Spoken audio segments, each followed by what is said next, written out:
Hello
जी साहब, खान जी की पत्नी पन्ना और उसके बहनोई सिया राम में कुछ ना कुछ गड़बड़ है।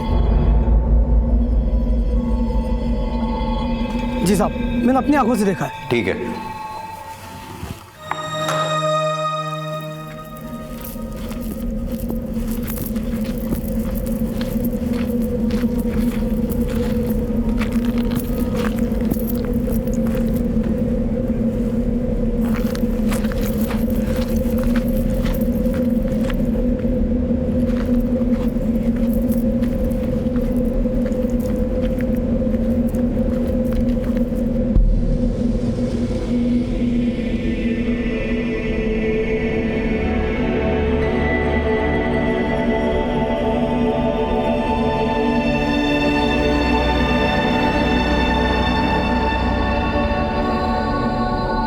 हेलो जी साहब, खान जी की पत्नी पन्ना और उसके बहनोई सिया राम में कुछ ना कुछ गड़बड़ है।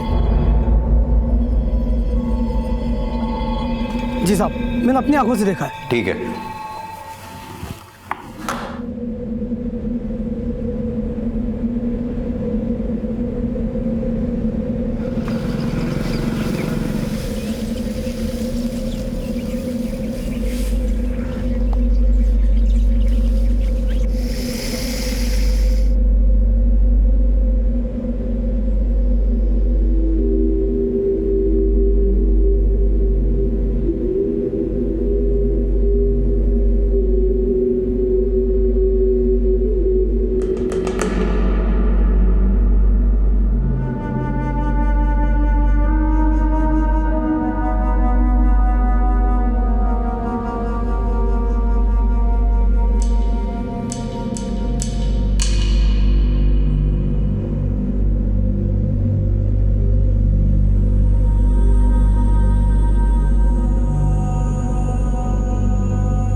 मारो बेटो दिवा दो साहब।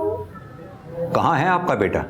एक झाड़ से लटके हुए पिछला 1.5 साल से।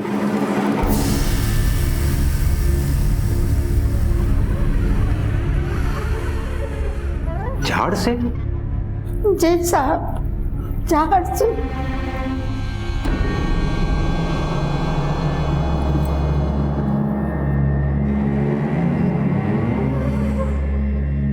सत्ताईस अगस्त 2015 को एक बूढ़ी मां 70 किलोमीटर की दूरी तय करके एक पुलिस चौकी पहुंची। उसकी शिकायत थी कि पिछले 18 महीने से उसके बेटे का शव एक पेड़ पर लटका है। क्या मजबूरी रही होगी इस मां की जो वो इतनी लाचार थी, और क्यों एक मृतक के शरीर के साथ इस तरह का निर्मम बर्ताव हो रहा था। हमारे देश में आज भी ऐसे कई छोटे छोटे गांव हैं जिनके 70 किलोमीटर तक के रेडियस में भी कोई पुलिस व्यवस्था नहीं है। और जाहिर सी बात है कि जहां कानून व्यवस्था नहीं होती है वहां पर लोग अपने कानून खुद बना लेते हैं, और ऐसा ही कुछ हुआ इस बूढ़ी मां के साथ भी।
सरपंच जी,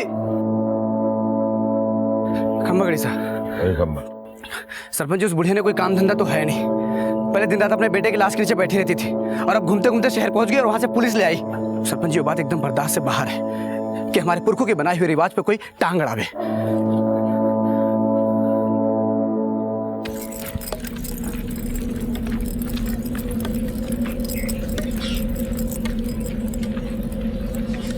यो साहब, मारो कांजी।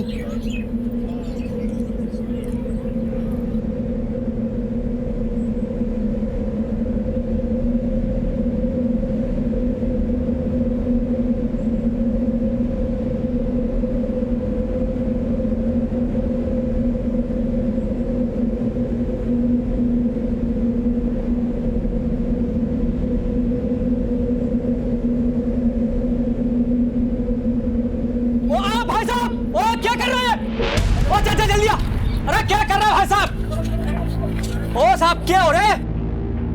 कुछ करने से पहले इजाजत ली है क्या? आप कौन? बड़े भाई लागे सुन इसका भाई से। ये टेकपुर है, यहाँ का कानून आपकी किताबों में ना मिलेगा, और गांव में तो घुस गए पर यहाँ के मामलों में ना घुसने देंगे आपको। गांव को मान लो। अरे यो मारो बेटो तो, कांजी मारो बेटो तो, सारा भाई तो यो। साहब, मारो बेटो चावे। 9 महीना तक अपना खून से इन बेटा ने पालियो। आज 18 महीना से यो पेड़ पे टंग रहे छे। सब लोग अपना रास्ता भूल गया, अपना रिश्तों कांजी से भूल गया। अरे रिश्तों से बड़ा होया रिवाज, हाँ? 1-2 रिश्तों की अहमियत तो कोई नहीं को, और तू इन सब मामलों में मत पड़। बोल दे रहा हूं मैं तेरे को, तू कुछ मत कर। कौन न चालू मैं, मारो बेटो छो।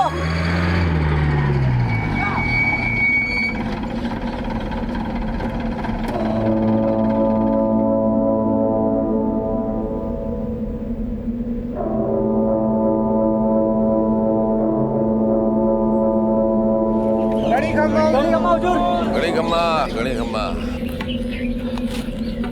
आपको देखकर अच्छा लगा। मैं ब्रजेश्वर प्रसाद, इस गांव का सरपंच, आपकी सेवा में हाजिर। सरपंच जी, हमें कंप्लेंट मिली है जिसकी वजह से ये जरूरी है कि इस बॉडी को नीचे उतारें और थाने ले जाएं। आपके लिए तो हमारी जान हाजिर है दरोगा साहब, पर ये लाश आपके लिए तब तक हाजिरी न लगा पाएगी जब तक कि घरवाला ने मोहताना के पैसे ना मिलेंगे। उससे पहले बिल्कुल नहीं, कतई नहीं।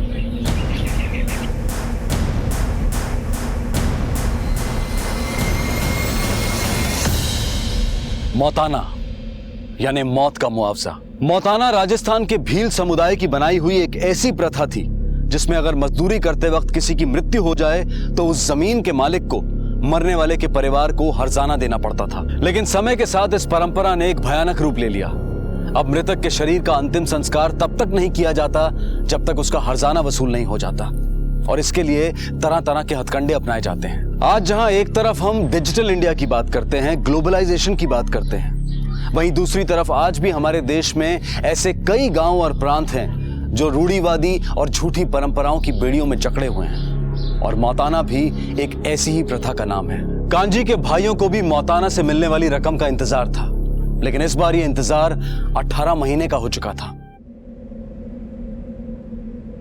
कि कांजी की मौत कैसे हुई? नशेड़ी था, नशे की हालत में क्या कुछ कर जाता था कुछ पता नहीं चलता था। नशे और परेशानी ने उसे खुदकुशी करने पर मजबूर कर दिया। अब मैं एक माँ की परेशानी नू अच्छी तरह से समझू, पर क्या करूं? पुरखों की पुरानी परंपरा है, कैसे तोड़ूं? ये सब झूठ बोले हैं साहब।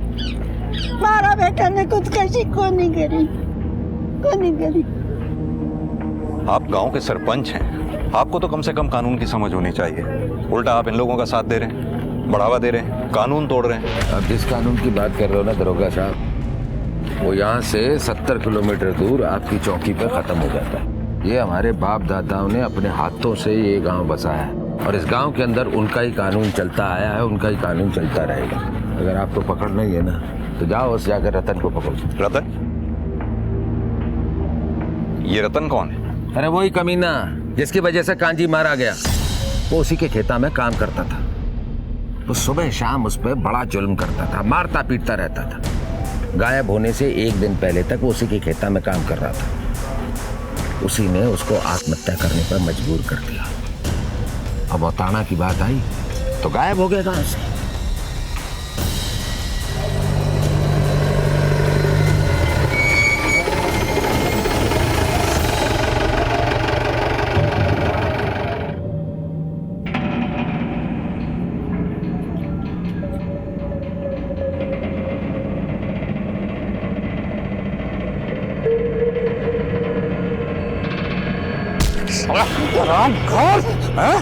साले काम चोर, इसे किस बात के लेता है? सोने के?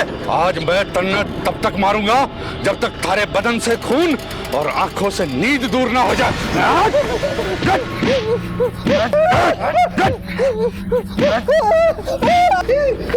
आज के बाद दिखाई मत पड़ना, उठाकर फेंक दो साले को बाहर। मारो जितना हिसाब बनता जाओ, पहले मुझे लौटा दो तो मैं चला जाऊं। हिसाब की तो तू बात ही मत कर कांजी।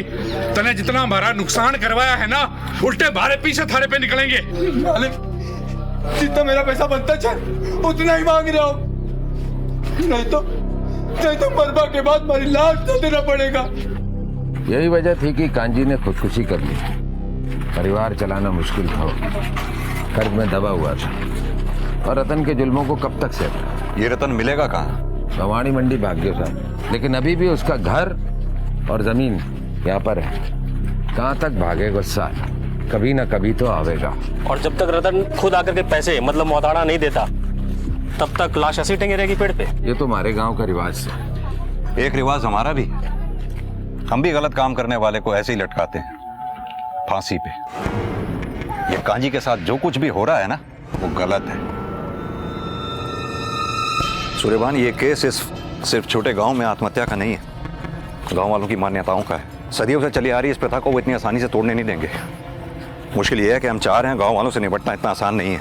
अगर कांजी को गांव से बाहर निकालना है तो हमें भी अपनी ताकत गांव वालों के बराबर करनी होगी। सर अगर आप कहें तो मैं एक्स्ट्रा फोर्स का इंतजाम करूँ। हाँ बिल्कुल सर, करो, बैठो जल्दी, चलो।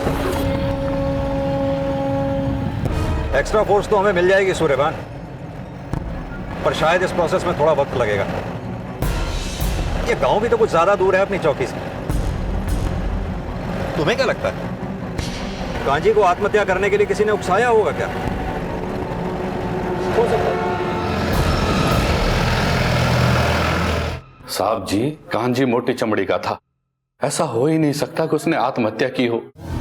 कान्जी को जरूर किसी ने मारा है और साहब बलि का बकरा मन्ना बना दिया, इसीलिए मैंने गांव छोड़ना पड़ा। आप इतने यकीन के साथ कैसे कह सकते हैं कि कांजी को किसी ने मारा ही होगा? जब मैंने कान्जी को नौकरी से निकाला तब वो 1 महीने तक गायब था। मैंने सोचा उसने किसी और जगह काम पकड़ लिया होगा और रात दिन दारू पीकर वहीं पड़ा रहता होगा। पर साहब जी, अचानक उसके बारे में एक दिन एक खबर मिली।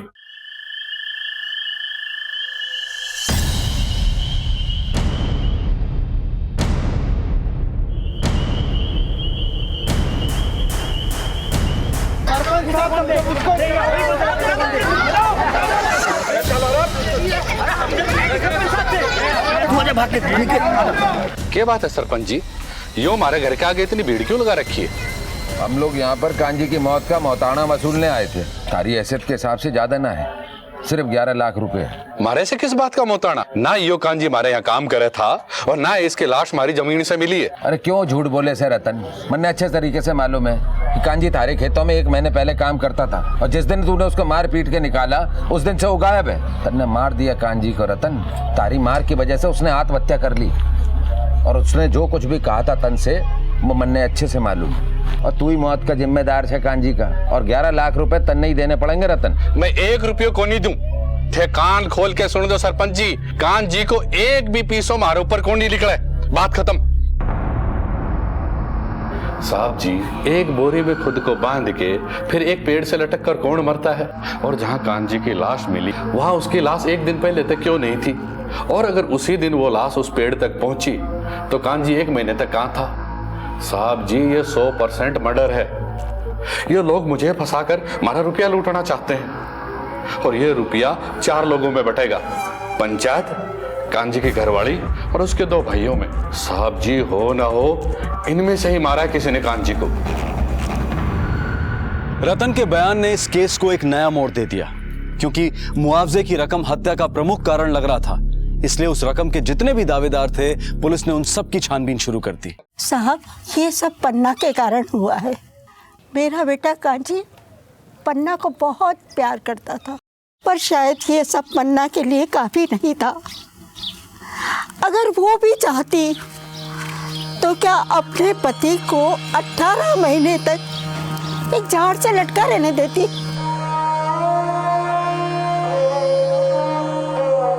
किसी को कांजी की परवाह नहीं है, सब अपने फायदे में लगे हुए हैं। कांजी को ऊपर लटकाने में कई लोगों के ईमान नीचे गिरे हैं। कांजी की माँ को कांजी की पत्नी पन्ना पे डाउट है। रतन ने भी इशारा पन्ना की तरफ किया था। ये पन्ना का मामला कुछ ज्यादा ही उलझा हुआ लग रहा है।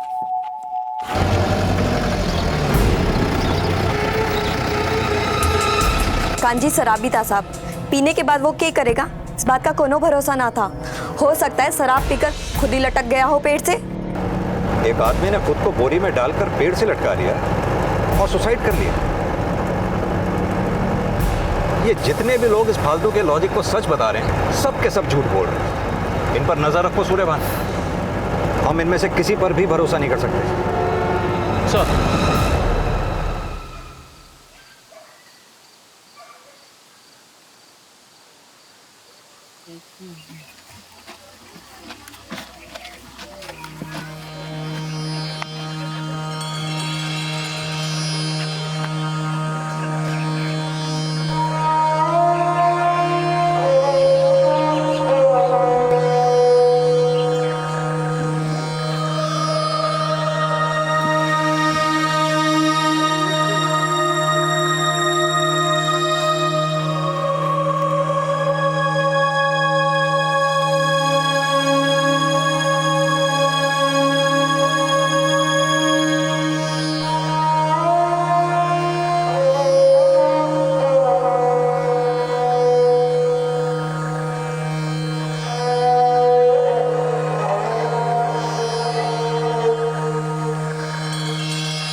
हेलो जी साहब, कांजी की पत्नी पन्ना और उसके बहनोई सिया राम में कुछ ना कुछ गड़बड़ है। जी साहब, मैंने अपनी आंखों से देखा है। ठीक है,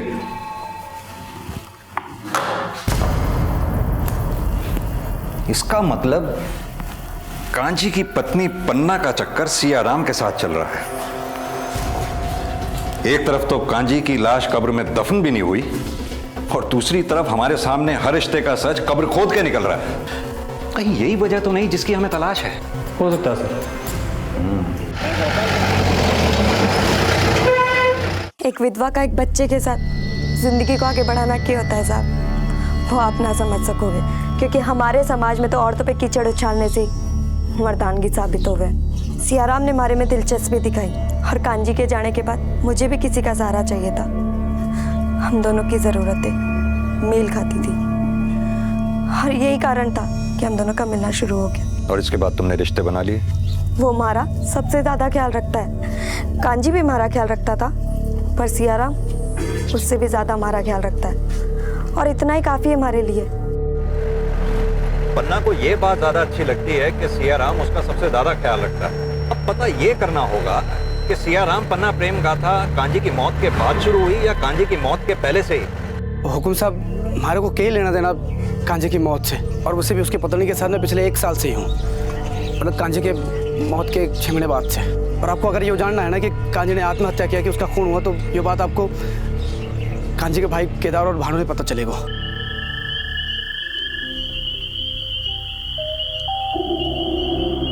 क्योंकि लाश सबसे पहले उन्होंने देखी हो और उनने बोलियो गांव वालों ने कि कांजी ने आत्महत्या कर लियो। हाँ साहब, सबसे पहले भानु और केदार ने देखा था, उन लोगों ने फिर हम सबको बताया, फिर हम लोग लाश लेकर रतन के घर गए मोताना मांगने। भानु और केदार दोनों के ऊपर बहुत कर्ज है साहब। कांजी 19 था तो ये दोनों भाई 20।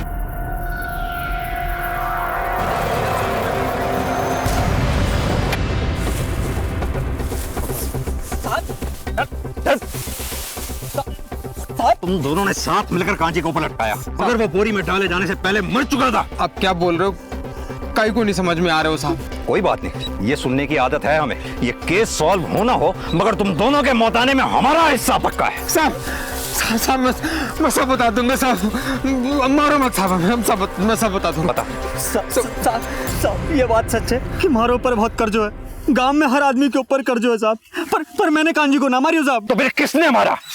साहब तारा भाई मिल जावेगो, पहले हमारे साथ चलो, हमारे कुआं ने साफ करके आओ। चलो ठीक है, चलो।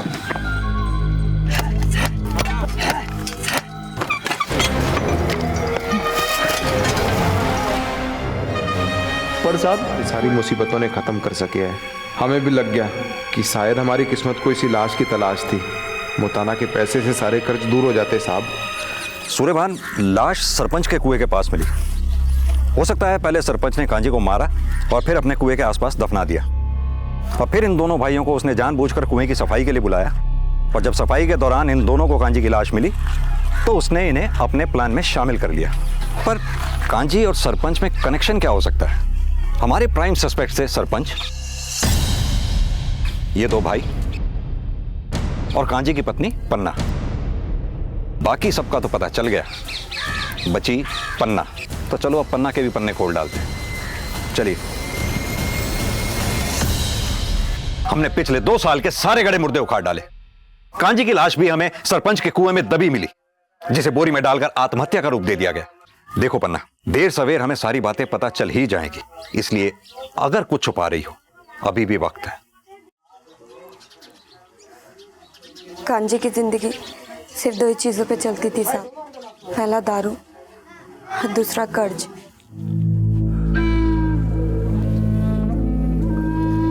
ये तो खाली हो गई कांजी,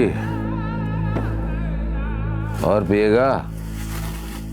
एक काम कर, अपनी घरवाली ने लेके आ, और जोर से भूख लग रही है, वो हमारे लिए खाना बनाएगी और मैं तेरे लिए दारू लेके आता।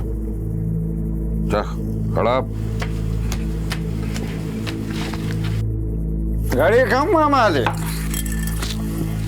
मालिक ये रही मारी लोकाई, खाना एकदम चौको बनावे मालिक।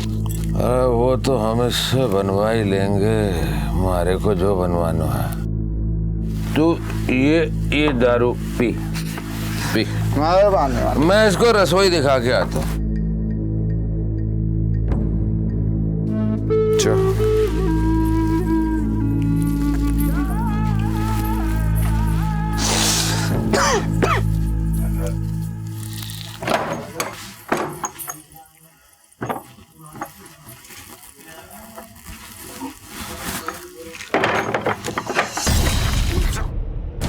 अगले दिन जब कांजी को सब समझ में आया, वो सीधा सरपंच के घर उससे लड़ने पहुंच गया। ये क्या किया तने मारे साथ? तने मारी को धोखा देके मारी लुगाई के साथ।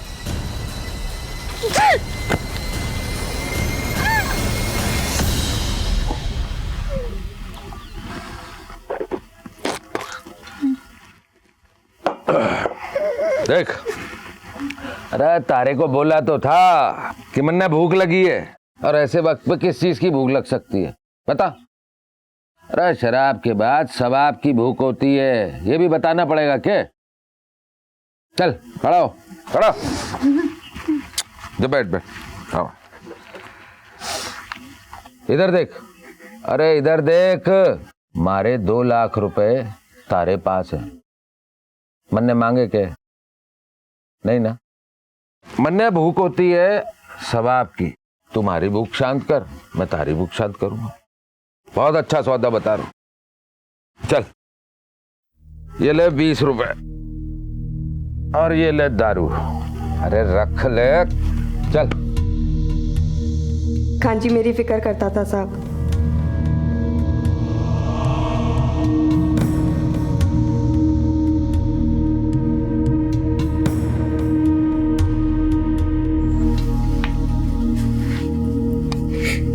हम जात से भी छोटे और पैसे से भी गरीब है साहब। कई महीनों तक ऐसा चलता रहा, पर जिस दिन कांजी गायब हुआ उसके ठीक 2 दिन पहले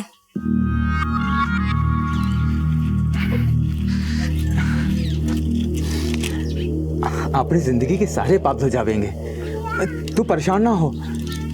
देख देख, मन्ने दारू छोड़ दी है, भले ही मन्ने भूखों मरना पड़े, पर तन्ने सरपंच की भूख ना बनने देंगे। ओ कांजी, तुझे सरपंच साहब ने अभी के भी बुलाया है। तू अपनी बोतल उठा और उन्हें अपनी उठाने दे। निकल जा यहाँ से और जाके कहते अपने सरपंच से उसकी और मेरी यारी दोस्ती खत्म। 2 दिन में उसके 2 लाख रुपए उसे ला के दूंगा, और उसके बाद यहाँ आने की हिम्मत ना कर। जा निकल जा। फिर वो 2 दिन कभी नहीं आया साहब। आई तो कांजी की खबर। आप मेरी बहन से क्या पूछताछ कर रहे हैं? अरे पूछताछ करनी है तो उनसे जाकर कीजिए, जो हाँ सब बातों का जिम्मेदार है। जब किसी गरीब का फायदा उठाकर उसका शोषण किया जाता है तो नुकसान सिर्फ उस गरीब का नहीं बल्कि पूरे समाज का होता है, क्योंकि ये सोच समाज की उस विकृत मानसिकता को दर्शाती है जिसे अब सुधरने की जरूरत है। गांव का सरपंच भी इसी मानसिकता का शिकार था। उसने अपने रुतबे और स्थान का फायदा उठाकर एक गरीब औरत का शोषण किया, और जब कांजी ने इस बात का विरोध करना शुरू किया तो जाहिर है सरपंच को यह बात हजम नहीं हुई होगी। लेकिन क्या सरपंच ने ही कांजी को अपने रास्ते से हटा दिया?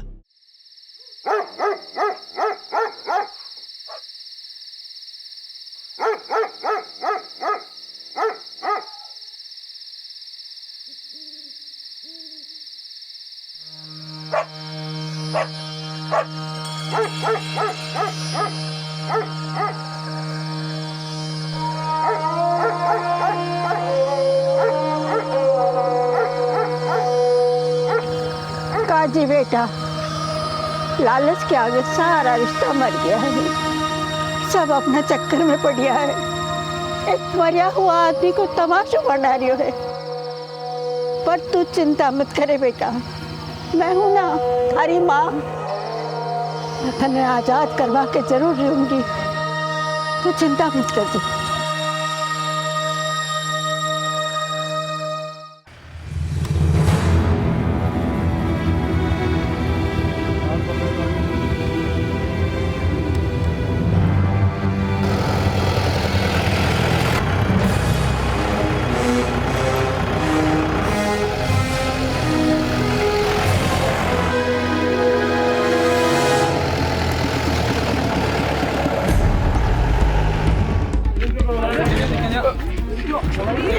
करो, पीछे करो, पीछे करो, पीछे करो।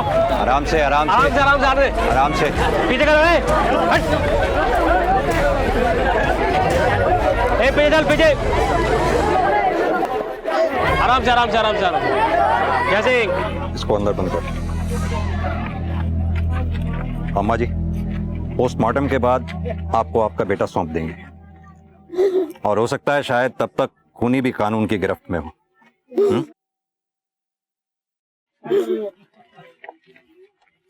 कानून के हाथ तुम्हारे खोखले रिवाजों से ज्यादा मजबूत होते हैं सरपंच। सूर्यभान, सरपंच के लिए पंचायत बैठाओ, उठा के ले जाओ इसे। हमें गड़े मुर्दे उखाड़ने के लिए कुएं की जरूरत नहीं पड़ती सरपंच। ले जाइए। चलो।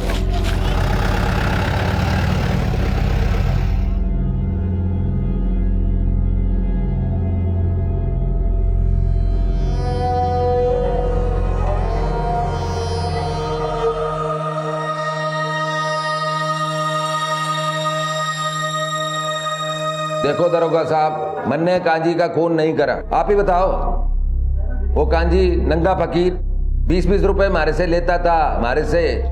आखिर वो 2 लाख रुपए कहां से लाता? अरे उसकी लुगाई झूठ बोल रही है। वो अपने छोटे भाई उपेंद्र को बचा रही है। उपेंद्र और कांजी का झगड़ा था। साले कमीन, मेरी बहन को सरपंच के पास, तेरी मजाल, सरपंच के पास। उपेंद्र को मारे और पन्ना के बीच में जो कुछ चल रहा था वो सब पता चल चुका था, इसीलिए उसने कांजी को पीटा भी था।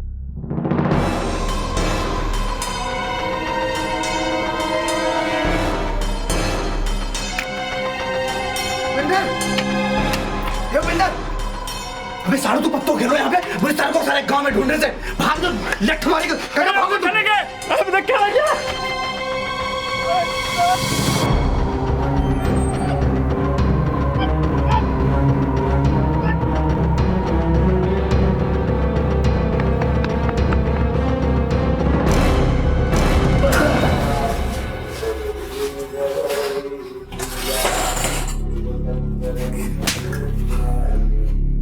क्या लगा था तुझे?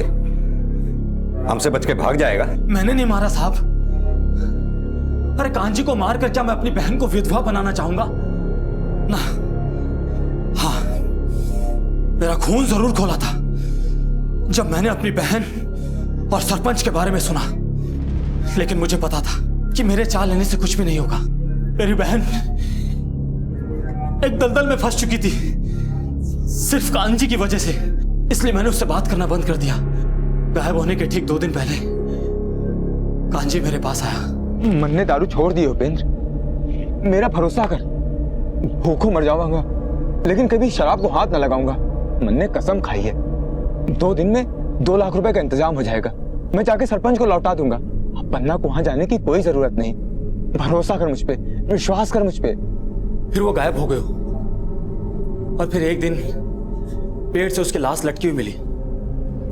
हमने लगा कि उसने जानबूझकर खुदकुशी की है ताकि मोताने से मिले पैसों से मेरी बहन की जिंदगी ठीक हो जाए। मुझे इस बात का अंदाजा भी नहीं था कि उसने आत्महत्या नहीं की है, बल्कि उसकी हत्या हुई है।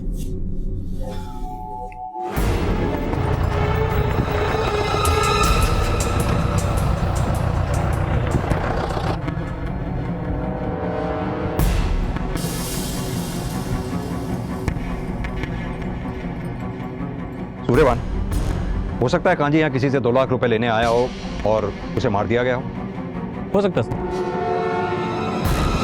सर। कांजी की ऑटोप्सी रिपोर्ट आ गई है। स्कल पे क्रैक है। कांजी के सर पे किसी ने वार किया था। मर्डर वेपन भारी या नोकीली चीज, हथौड़ी या उसके जैसे कोई और चीज सर। एक काम करो, कांजी के आगे पीछे ऊपर नीचे जितने भी लोग उसके साथ जुड़े हुए हैं सभी के घर में छापे मारो। इन्हीं में से किसी के घर में से मर्डर वेपन हाथ लगेगा, और मर्डर वेपन हाथ लगते ही हमारे सारे सवालों के जवाब मिल जाएंगे। एक बात और, कांजी की जिस दिन मौत हुई उससे जुड़े सभी लोगों के कॉल डिटेल्स चेक करो। यहां तक कि अगर गांव में पीसी और लैंडलाइन जो भी है चेक करो, उस दिन की सारी कॉल डिटेल्स। यकीन मानो हम केस को सॉल्व करने के बहुत करीब हैं सूर्यभान।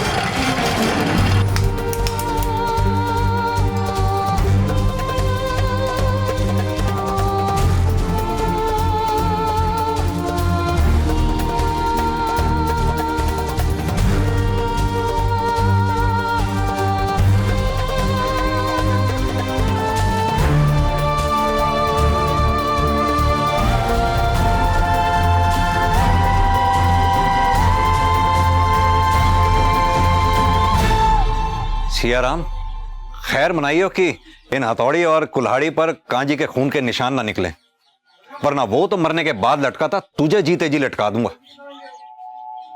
चलो सूर्यबान। सर रिपोर्ट आ चुकी है। लोहार के यहां से मिले कुल्हाड़ी के हैंडल में ब्लड ट्रेसेस मिले हैं जो कांजी के डीएनए से मैच करते हैं सर। क्या? साहब ये कुल्हाड़ी तो मैंने सियाराम ने आके बेची थी। तुझे कैसे पता कि इतने सारे औजारों में यही कुल्हाड़ी तुझे सियाराम ने बेची थी? साहब मैं तो बढ़ई और मिस्त्री का छोटे मोटे औजारी बनाऊं, कुल्हाड़ी तो कभी बनाई नहीं। कुल्हाड़ी भारी थी सो रख लिया, सोचे कि गला दूंगा। सर कॉल रिकॉर्ड्स आ चुकी हैं। हत्या के दिन कांजी और सियाराम के बीच बातचीत हुई थी और ठीक उसी रात सियाराम को मोबाइल लोकेशन उसी जगह पर एक्टिव था, कुएं के पास, और लोहार के पास से मिली कुल्हाड़ी भी सियाराम की ही है सर। इसका मतलब सियाराम ने ही कांजी को मारा है। इतने दिन से इधर उधर दौड़ा रहा है, हमें बेवकूफ समझता है क्या? या तू ज्यादा चालाक है? बोल दूं साहब, सब बोलूंगा। मैंने मारियो कांजी को साहब, मैंने मारियो कांजी को। भाइयों, नरेंद्र की लाश लक्ष्यराज की जमीन पर मिली से। नरेंद्र लक्ष्यराज की जमीन पर काम करे था। अब लक्ष्यराज ने नरेंद्र को 8 लाख रुपए मोहताना के देने पड़ेंगे। लक्ष्यराज चल भाई, मोहताना के पैसे दे।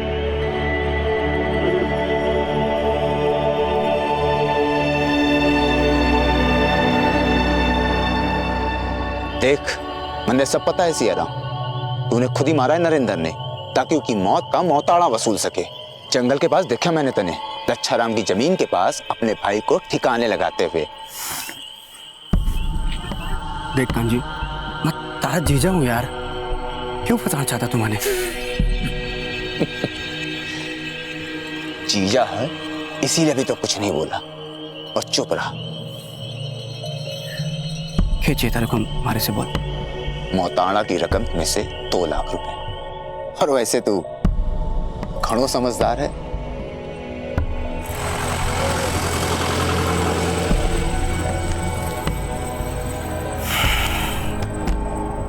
समझदार तुम खड़ो हूं कांजी। हेलो कांजी, सब बात सुन। काम कर, पुरानी बावड़ी के पास में देता हूं तारे को 2 लाख।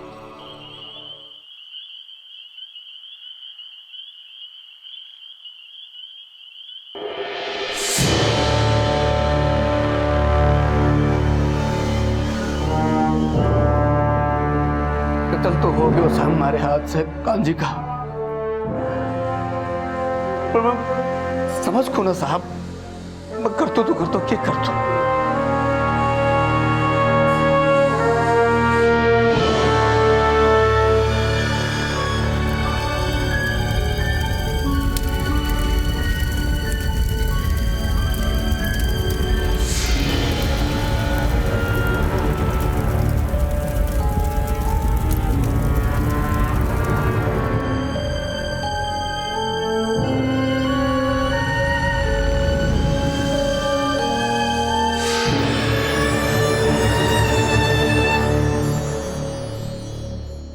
हमारा देश अपनी पौराणिक कथाओं, संस्कृति और रीति रिवाज के लिए जाना जाता है, और ये रीति रिवाज समाज और इंसान की भलाई के लिए बनाए गए थे। लेकिन आज कुछ लोग लालच में आकर अपने फायदे के लिए इन्हीं प्रथाओं का गलत उपयोग करने लगे, और यही वजह है कि मौताना जैसी प्रथाएं आज एक व्यवसाय बन गई।